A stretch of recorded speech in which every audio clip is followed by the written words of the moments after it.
এইকেইটা দিন আপোনালোকে যদি চাই যে পাকিস্তানৰ গোটেই লক্ষ্যটোৱে হ'ল যে ভাৰতীয় লোকৰ মাজত বিভাজন অনা।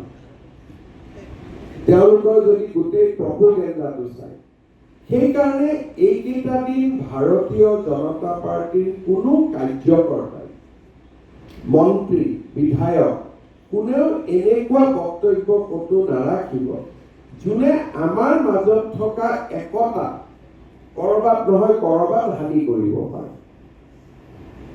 আমি বৰঞ্চ মন্দিৰ, মছজিদ, গীৰ্জা, গুৰুদ্বাৰা আমি সকলোতে এইকেইটা দিন আমাৰ সম্পৰ্ক ৰাখিব লাগে।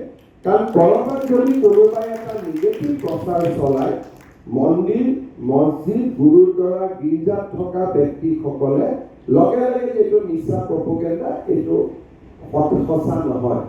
সেইকাৰণে এইকেইটা দিন আমি ধৰ্মীয় নেতা, ৰিলিজিয়াছ লিডাৰ্ছ, ৰিলিজিয়াছ ইনষ্টিটিউশ্যন এইখিনিৰ লগত বিজেপিয়ে যোগাযোগ ৰাখিব লাগে। কালি যদি সৰুকৈ ঘটনা এটা বোলে ধুবুৰীৰ পৰা হ'ল, ই ধুবুৰীত নাথাকে, ই গৈ পাকিস্তানী